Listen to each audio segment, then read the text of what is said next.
এই বাংলার জমিনের জন্য সিলেক্ট করা হয়, তাহলে আমরা বিশ্বাস করি ইসলামী ছাত্র শিবিরের জনশক্তিরাই এ যুগের বাংলাদেশের সেরা বীর হিসেবে আখ্যা পাবে। কাজেই যারা এ যুগের বীর, যারা সাহসী, যারা হাসিনার মতো ফ্যাসিস্ট খুনির পাহাড় সম জুলুমের মসনদকে তছনছ করে দেশ থেকে বিতাড়িত করতে পারে, তারা এর চাইতেও আরো কোনো ফ্যাসিবাদ যদি ভিন্ন কোনো রূপ নিয়ে বারবার এই জমিনে আসে, ইসলামী ছাত্র শিবির বারবার তাদেরকে প্রতিহত করবে, বিতাড়িত করবে ইনশাআল্লাহ। প্রিয় উপস্থিতি, ইসলামী ছাত্র শিবির আমরা এই 24-এ দেখেছি আমাদের কত শত ভাই শহীদ হয়েছে।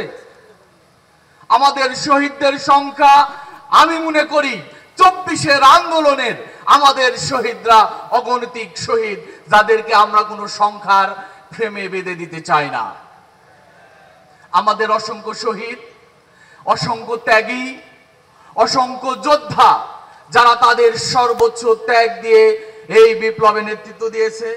আমি আজকের সদস্য সম্মেলনের সদস্য ভাইদের বলতে চাই, 24-এর সেই ত্যাগের স্মৃতিকে ধারণ করে আমাদের ত্যাগের স্পিরিটে আমাদের পথ চলার জন্য শপথ গ্রহণ করতে হবে।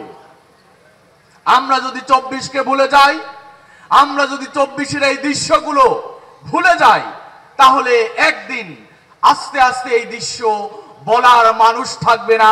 কাজে আমি বিশ্বাস করি ইসলামী ছাত্র শিবিরের যারা সদস্য, যারা 24-এর রাজপথের লড়াকু সৈনিক হিসেবে ভূমিকা রেখে হাসিনা পতনের আন্দোলনের অগ্রজ হয়েছে, নিঃসন্দেহে তারাই 24-কে ধারণ করে এদেশকে সামনে নিয়ে যাবে ইনশাআল্লাহ।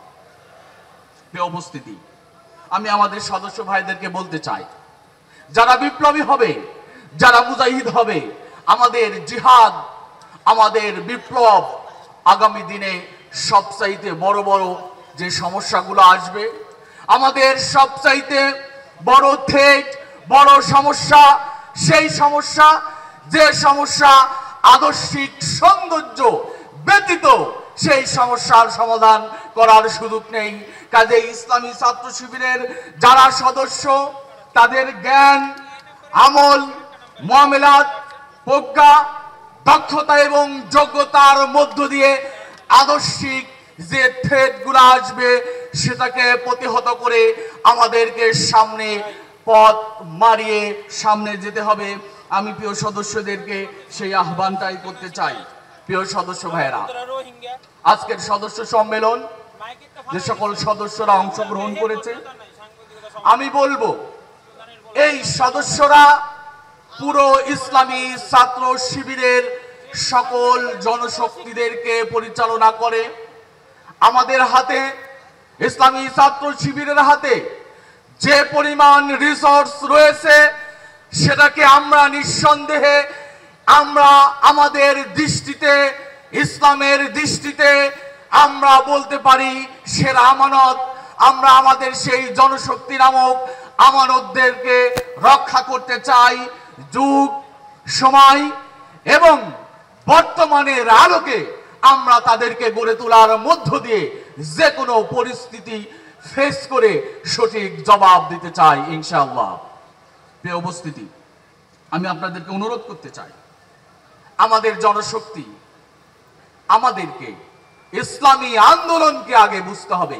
ইসলামী আন্দোলনের মূল স্পিরিটটাকে আমাদেরকে সন্তুষ্টির জন্য, জীবন দেওয়ার জন্য, রাজপথে নেমে জীবন দেওয়ার জন্য প্রস্তুত থাকে এরকম জনশক্তি ইসলামী ছাত্র শিবির তৈরি করতে চায়। কাজেই আমি আজকে সদস্যদেরকে বলতে চাই, আসুন আমাদের টার্গেট হতে হবে আল্লাহর সন্তুষ্টি।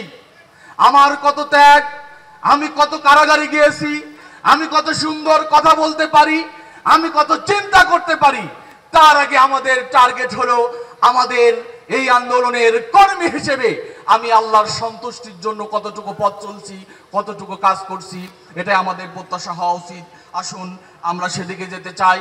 প্রিয় সদস্যদের বলতে চাই, আমাদের হাতে যে রিসোর্স আছে তাদেরকে যদি আমরা এই সময়ের সাথে কোরআন এবং সুন্নাহর জ্ঞানে বর্তমান সময়